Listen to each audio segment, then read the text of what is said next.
läbipaistev leht. Ahtraleht. Ehk siis selle lehe struktuur, kui ma väiksena sellise leidsin esimest korda elus, siis ma pidasin seda imeks.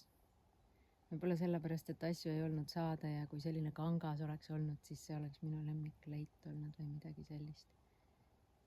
Ja see on siiamaani ime. Kõik see tilluke, aina väiksemaks muutuv struktuur on siin sees ja hoiab seda koos ilma millegi muuta. Ehk siis meie kõigi sees on mingi struktuur, mis meid koos hoiab igas mõttes. Tegime täna vaikuse jalutuskäigu. Nüüd alles hakkasime rääkima ja soovisime jagada seda, mida me kogesime. Mina ka veel ei ole kuulnud, mis sina kogesid. Alguses ma ikkagi olin enda mõtetes, et kuidas kindel olla, et mul ei tule praktilisi mõtteid pähe. Ehk siis ma mõtlesin praktilisi mõtteid. Et kuidas ei tuleks praktilisi mõtteid. No, mõtete omadus ongi see, et nad on lõppematud, selles mõttes on see hästi normaalne. Aga nemad ei pea juhtima, on ju, kas on keegi teine meie sees, kes juhib neid mõtteid.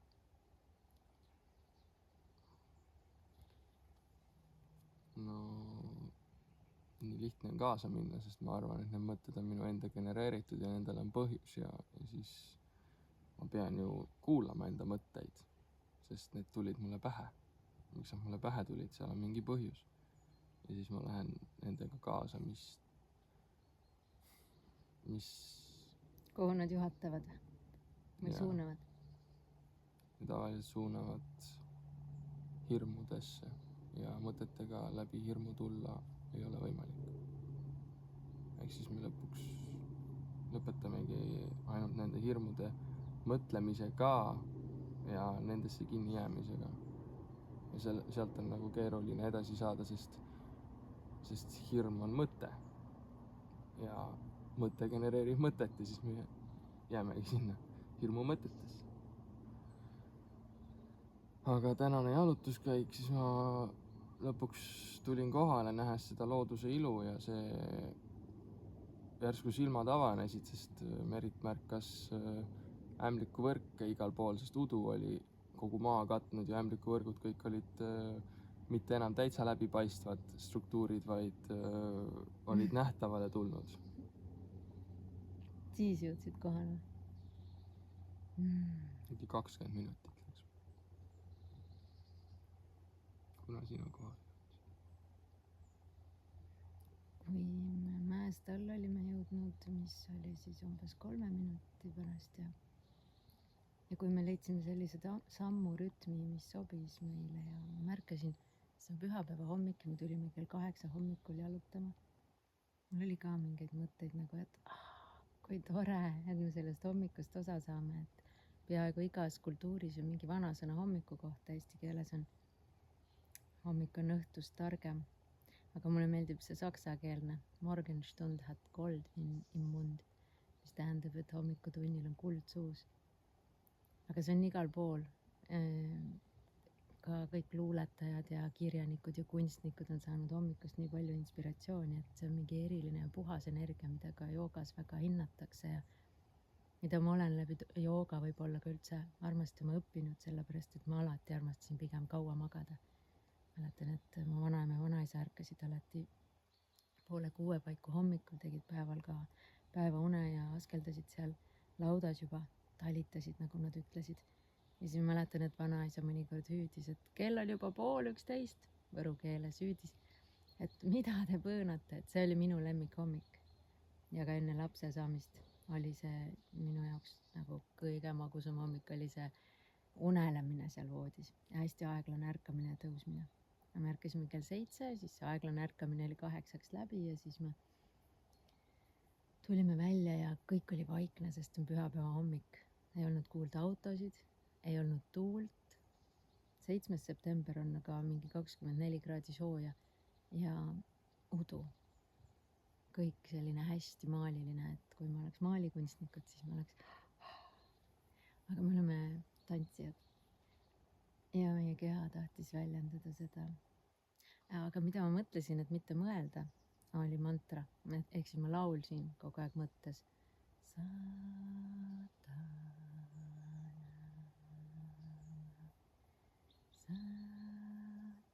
Siis sa kirjutasid enda mõtted iseenda otsustega, mida sa soovid mõelda üle. Ehk siis sa nagu mõtlesid neid mõtteid, mida sa ise tahtsid mõelda, mitte ei lasknud tulla mõtetel. Aga mõnikord ma väga tahan, et just tuleks mingisugune uus idee, uus mõte ja kusjuures nendes seisundites, kus me käisime seal tantsides udus, siis seal nagu oli hästi suur kergus ja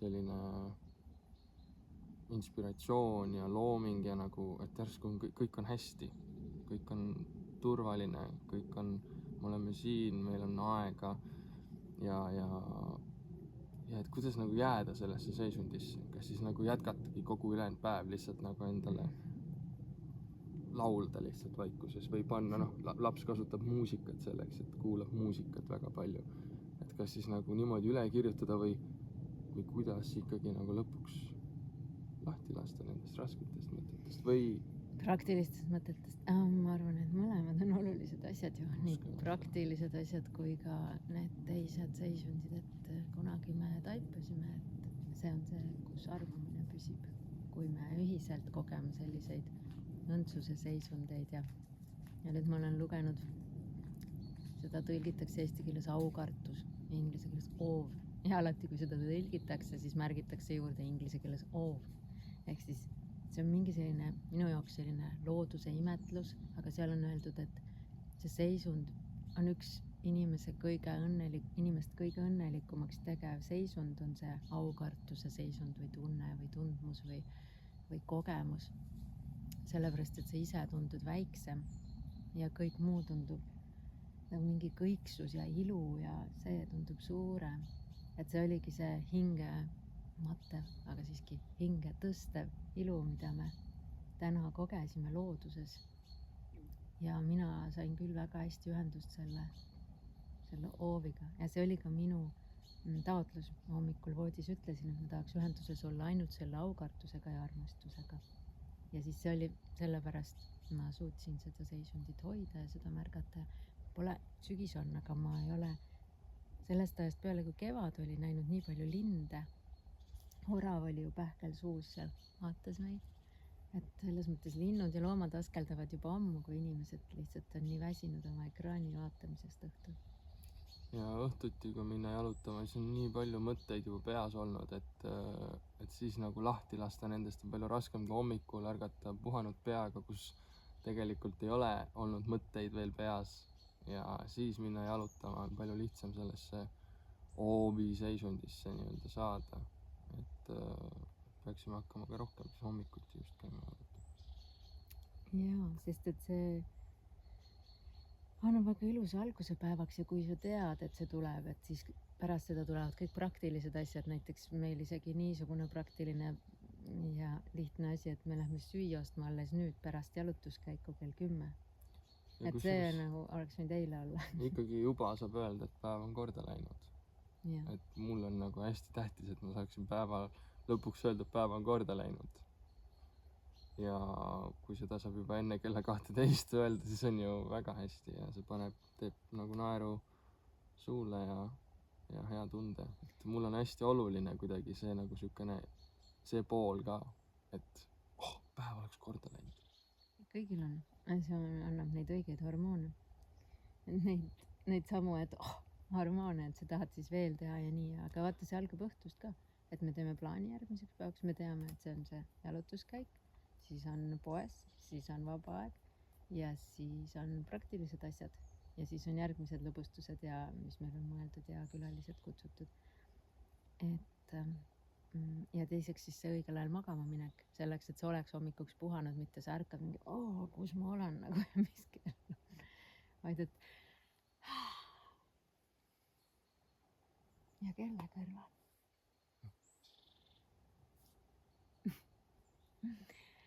Ehk siis nendest seisunditest tuleb ka käia ja seda meie kultuuris liiga vähe väärtustatakse, sest see ei ole praktiline, see ei too nagu mingit käega katsutavat tulemust. aga sa oled parem inimene pärast seda, sa annad bussis istet inimestele, kui sa sõidad bussiga ja sa annad musi oma kaaslasele, kui sa oled kaaslasega ja sa sööd õigemaid asju enda jaoks ja näeme ja paneme tähele, nagu me looduseski hakkame tähele panema, siis selles seisundis me paneme tähele võimalusi, ehk siis ma nüüd täna vaatlen, kuidas võimalused minuni tulevad, et ma lihtsalt panen tähele seda.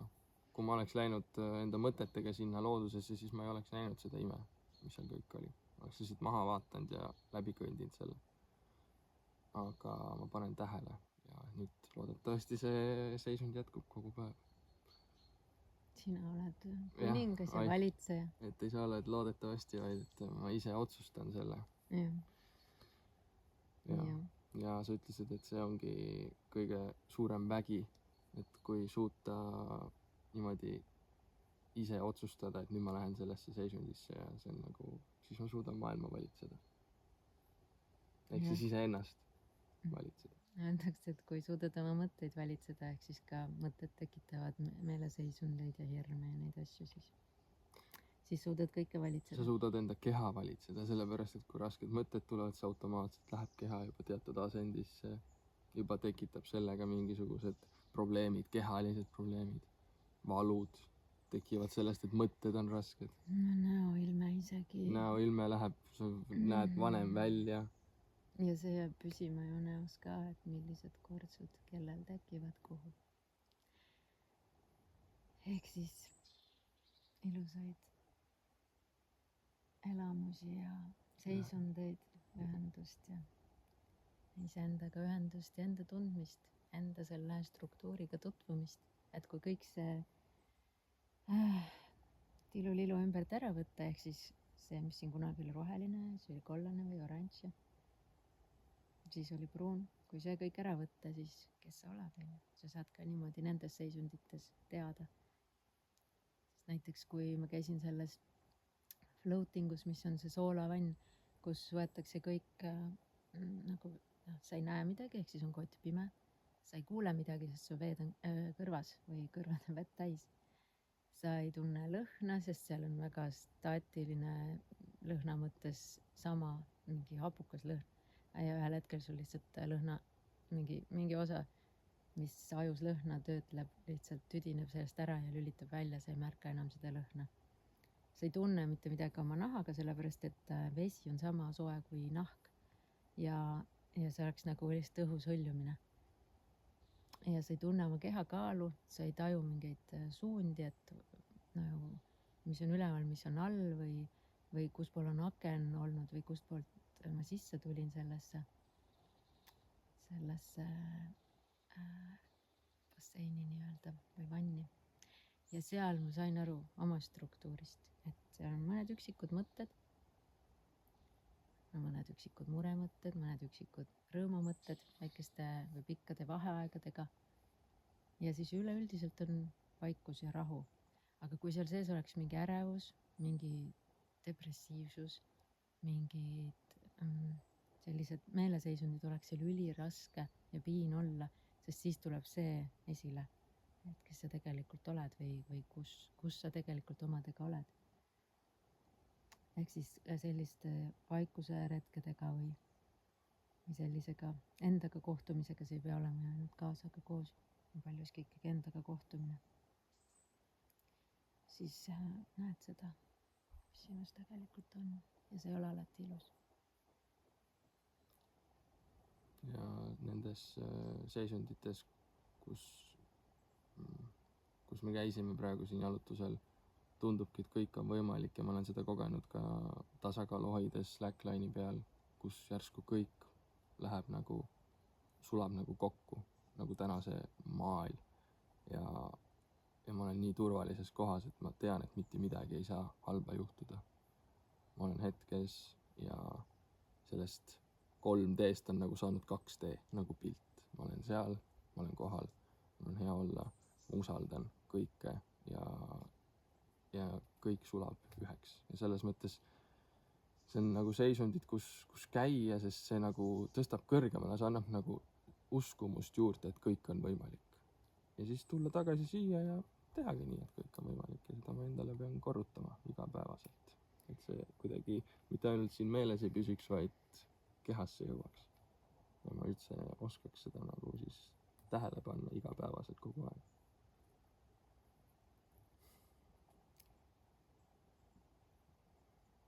Jaa, et ehk siis see oli selline pool spirituaalne kogemus või täiesti spirituaalne ja seda otsitakse ka religioonist ja kirikutest ja minu poolest kas või laulupeost, et siis on ka selline tunne, hästi väekas ja ilus ja õnnis ja ühendav, ükskõik sajab mida või kui palju pori on. Et see ongi see kõik on võimalik tunne. Ja sedasama ei pea ootama ainult nagu 5 aastat, kuni järgmine laulupidu on, vaid seda saab käia ja otsida loodusest või endast või meditatsioonist. Ja siis avastada seda oma struktuuri ja ümber korraldada seda selliseks, nagu sa tahad. Et kui siia kõik need ehted külge panna ja riided peale panna, et siis milline sa oled seestpoolt. Oled ise sellega rahul ja väline ainult võimendab seda või toob rohkem esile. Nagu pärast pulmi sa tahtsid ainult valget kanda. Ei suutnud musta. Hea valik tänaseks ka, et see on selline must imeb nagu kõik endasse, nagu must värv. Valge peegeldab kõik taga.